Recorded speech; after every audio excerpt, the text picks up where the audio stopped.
Ano yun? Ano yung ano yan? Ano yan? Ano yan? Ano yung patatas na yan? Why? Ay, nako. Casey, hindi to pwede, ha? Ano nangyari? Hindi pwede. Alis na. Ha? Ano nangyari dito? Mary Rose! Mga ka-therapy, magandang araw po at habang hinihintay po natin yung mga sampayin po ni Tatay Jun at para madala na po natin sa kanya para matuyo dahil ipinalaban na po natin kahapon. Ayan, at ngayon magluluto sana ako ng ulam pero may dumating tayong client, no? Dahil masakit na masakit ang kanyang likod kaya bigyan muna natin siya ng massage dahil si Tatay Jun naman doon ay may mga pagkain naman siya doon na pag wala pa ako. So, ayan at mga ka-therapy, dito nga po si Nanay Siling. Grabe talaga to si Nanay Siling. Aligo ka na, Nanay Siling? Maga-maga po. Nakakain ka na. Nakakain ka na? Opo, kaya ngiti na tayo. Oo, ngumingiti na. So, pag walang kain, walang ngiti. Mainit ang ulo. Lahat naman tayo pag nagugutom. So, pag nakita ko ng mainit ang ulo mo, bibigyan agad kita ng pagkain. Oo po. Kung meron, At ayan nga po, meron po tayong client, si Ma'am Edith. Ayan, isang Zumba dancer at isang nail technician. O, ikaw yung naglilinis sa mga kuko, no? Ayan, si Ma'am ay regular na nating kliyente at siya rin po ay nagre-recommend sa akin ng mga kliyente. Yan, kaya salamat kay Ma'am Edith. At ngayon, Ma'am, ano po ang inyong iniinda sa ngayon? Sa ngayon, masakit po na yung likod ko, parang namamaga, tapos nagka-cramps yung mga kamay, mga paa. Hindi, nagpa-check up ka naman. Nagpa-check up na ako. So, parang okay naman nung nagpa-check up. Kasi siyempre, ano na po yun, may isang buwan na pong nakalipas. Kailangan ko na po ulit magpamassage. Okay. Kasi masakit ngayon po yung likod ko at yung balakang ko. At bakit naman si Ka-therapy po, Ma'am, ang napili nyo po na taga-masahe nyo sa dinami-dami po ng nagmamassage? Kasi nung that time na nagpahilot po ako sa inyo, gumaling po ako noon time na yun. Matagal naman, ngayon na lang po ulit kasi ilang buwan na po yun eh. Siyempre sa araw-araw po tayong nagtatrabaho, napapagod din.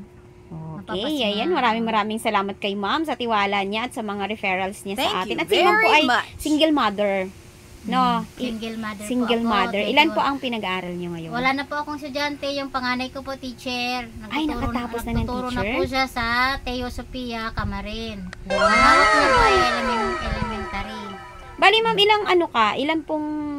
gaano ka nakatagal na nag-iisang nagtataguyod ng pamilya? 22 years na po.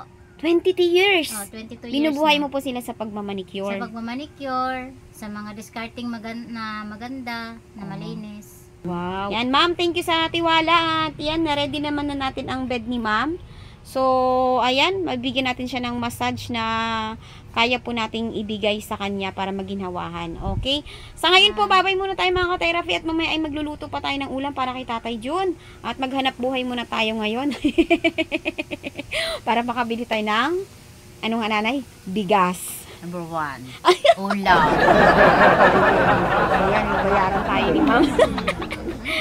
A few minutes later. Ayan nga po mga ka-therapy, ay mag-massage na po tayo. Bali, nilagyan na po natin siya ng hot compress habang. At yan mga ka-therapy, sinimulan na po natin ang pag-massage kay Ma'am Edith. At para ma-address po natin ang kanyang concern sa kanya pong katawan. Later. Ayan mga ka-therapy, si Mary Rose ay galing sa school at sobra tayong dismayado ngayon dahil sa pakiusap nila na mabibigyan si Tatay Jun ng kuryente ay naputol na naman. So ayan, nagluluto si Mary Rose ng kanin ay wala na parang kuryente kaya dinala niya dito.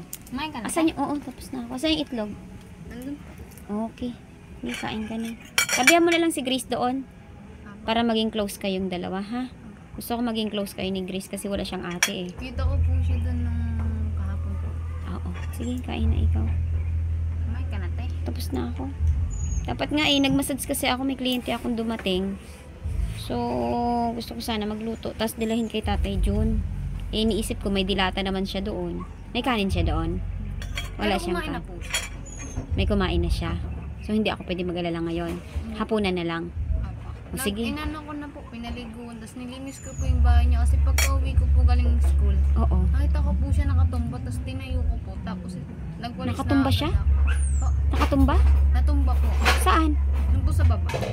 Nahulog lang? Parang nahulog lang po. Tapos, yun po. Okay naman siya? Okay naman. Okay siya pag alis mo doon? Pag alis ko. Pag alis mo ngayon, na iniwanan mo siya, ayos siya? Napaliguan ko na po. Tutulog te. Natulog ka doon sa kwarto na lang, tabihan mo na lang si Grace kasi 2 hours later. tayo ng therapy ng isda na may talbos ng kamuti, saluyot at saka kalabasa. So, paluto na ito. Dadalhin natin ito kay Tatay Jun. Problema, umuulan. Ayan.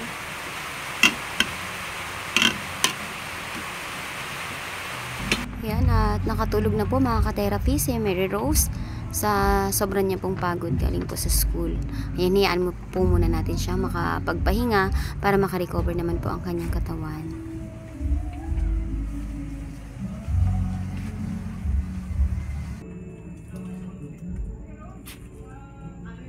Hour later.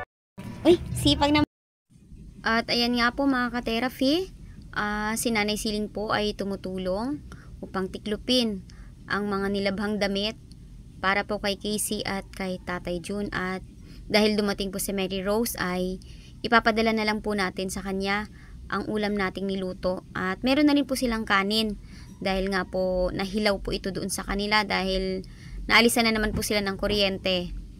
At ayan, papasalamat tayo kay Mary Rose dahil maihahatid niya po ito. Maulan mga ka-therapy. Maulan kaya hindi tayo agad nakaalis, pinatila pa natin. Then si Nanay Siling naman po ay parang ina na nag-aasikaso po. Maayos naman po ang pag-iisip ni Nanay Siling dahil nga po nakakakain naman po siya ng maayos. At mabait po si Nanay Siling sa mga nakikita kong kilos niya dito po sa bahay. Yan po.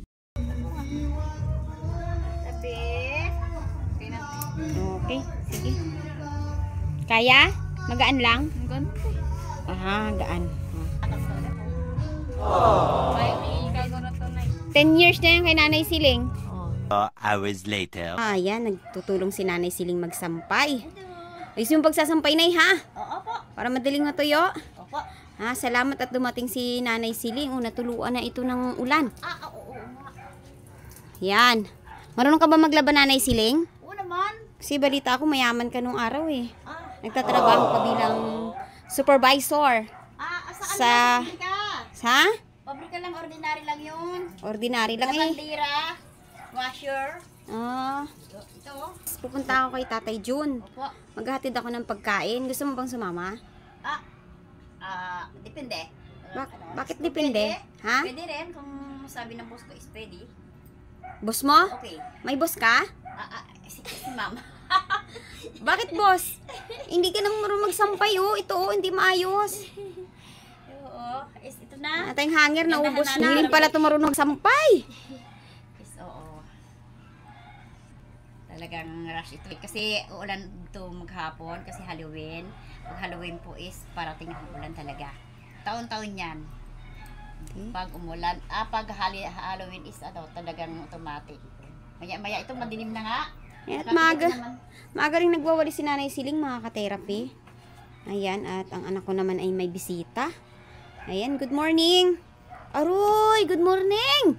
Arugoy!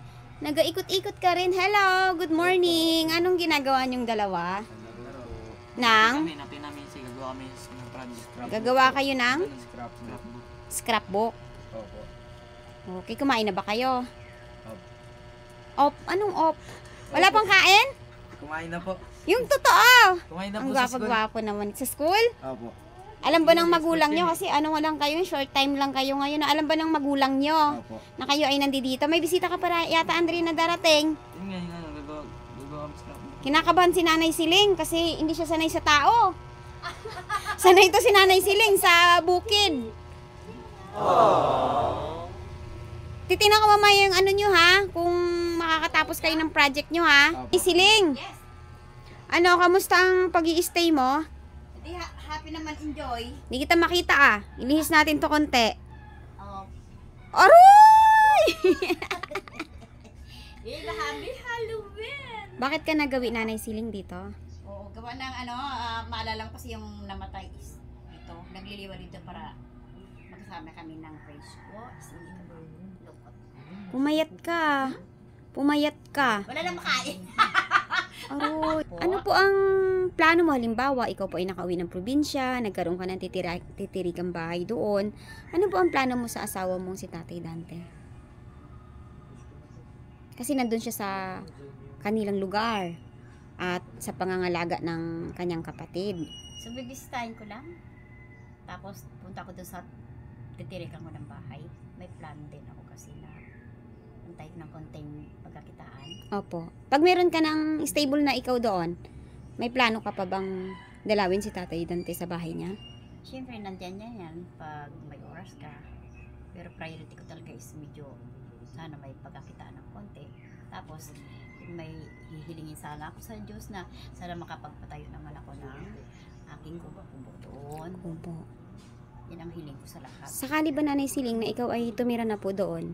Mula po doon sa bahay mo na titirhan, sakali, ilang oras ang travel mo patungo sa bahay ni Tatay Dante? Mga isang oras lang. 1 hour, Basta makakarating ka na doon. 1 hour.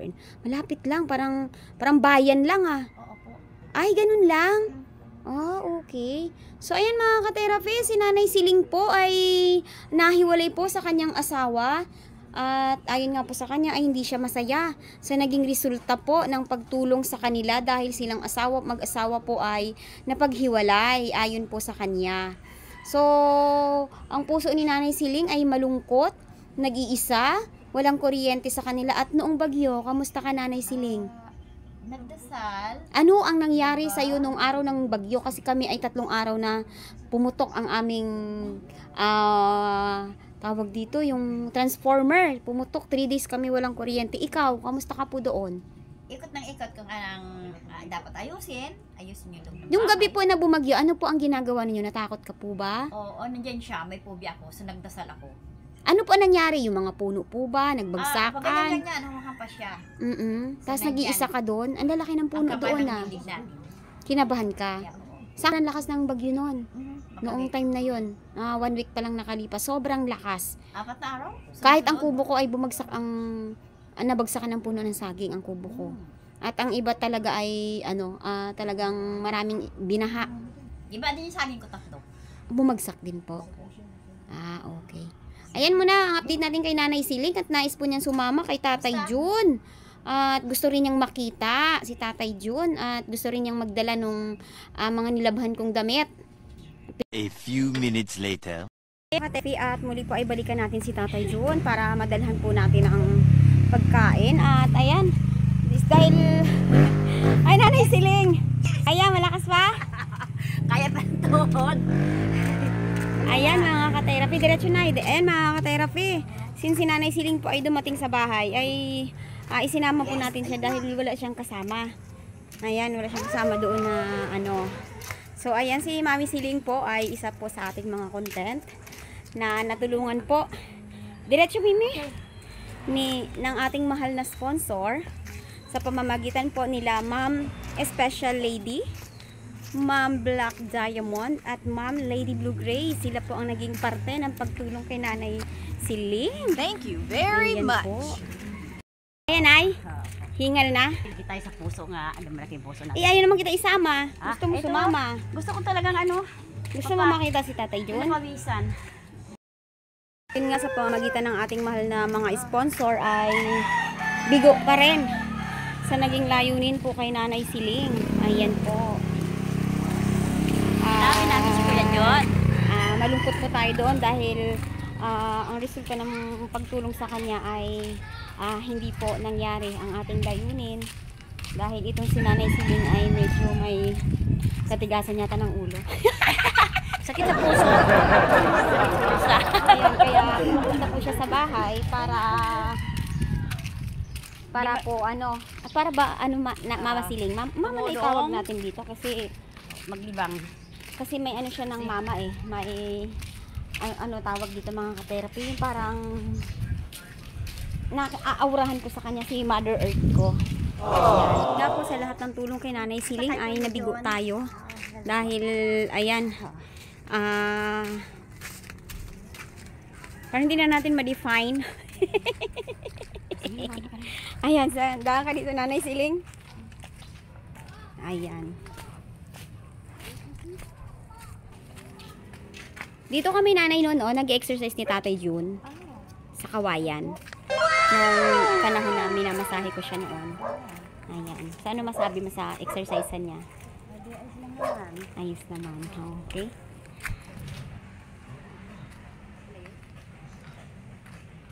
Hi, Casey! Ba't parang mainit ang ulo mo ngayon? Hi!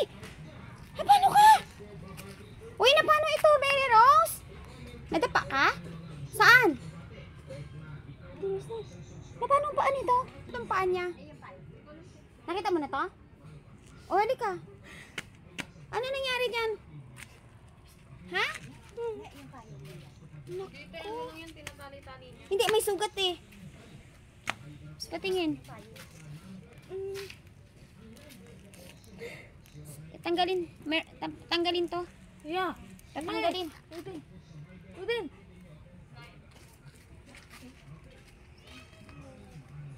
Ayan, ang nahiram niyang payong kay Nanay Siling. Halika, Nanay Siling. Kasi parang maliit na gasgas lang. Pinagtatalian mo na. Akala ko naman napahano na ang paa mo. Kumain na kayo? Ayan, Tatay Jun. May sinaing. Very good. Buti may kuryente kayo ngayon. Dahil nung nawalan kayo, sinabi ko na kukunin ko yung down payment nyo kung hindi na mababalik ang kuryente nyo. No, kasi ayaw ng mahal na sponsor na kayo ay kawawa dito. Natanggap niyo na Tatay yung, yung nilabhan? Kamusta? Okay? Nahalabhan ang mga damit? Opo. Ayan. Okay. Tatay, may papakilala ako sa'yo. Si Nanay Siling. Asawa ni Tatay Dante. Ang asawa po niya ay dati ring stroke. Dating stroke. Nabawasan na manas mo? Wow! Wow! Very good tayo yung ginawa natin. Tinaas natin nung nakaraan na minasahe natin. No. Ay, sandali. Kumain muna kayo. Mama! Yeah. Yung ating kanin. Opo, andyan. Nagdala pa rin ako ng kanin, Tay eh. Oh. Tsaka ulam. Oh, bumili ako ng ulam. Salubong namin sa inyo. Ayan. Salamat, Nanay Siling. Oo. Ayan. At talaga naman, dapat kayo ay Aroy! Ano yan, Casey? Ano yun? Ano yung ano yan? Ano yan? Ano yan? Ano yung patatas na yan? Ito si Casey. Aroy. Ito. Ano ito? Marumi. Tay, kumain muna kayo, Tay. Kain po muna kayo. Casey, ano nangyayari? Yung mga ginagawa mo, hindi okay. Hindi good. Ha? Maliit lang yan, Casey. Mama, ililinisin natin. Hindi ganyan ang tamang paglinis niyan. Ha? Maliit lang yan, baby. Maliit lang. Una, paano ba si Casey? Ha? Nadapa ka? Mamaya ililinisin niya ni tita, ha? Ha? O, ang ngayon, hindi yan. Kumain muna kayo. Kumain muna. Kumain. Urong ka muna doon. Urong. Oo, mamaya bibilihan kita ng candy. Huwag nang umiyak, ha? Nadapa ba to, Tay? Bibili akong candy. Pero huwag kang iiyak. Ha? Maliit lang yan. Akala ko naman naputol na yung paa mo. Hindi naman pala. Tanggalin to. Oo, ang liit-liit na gasgas. Casey naman. Maliit yan meron doon sa amin. Naputol ang paa. Hindi naman siya umiyak. Oh. Saan ka ba nagtatakbo? Wala ka raw kagabi. Nadulas ka, no? Saan siya kagabi, Tay? Akala ko nagbayan siya, eh. Oh. Sige, unahin mo natin si Casey. Hugasan natin, Casey. Hugasan. Asan ang gunting mo? Saan ang gunting, Casey? Tanggalin mo.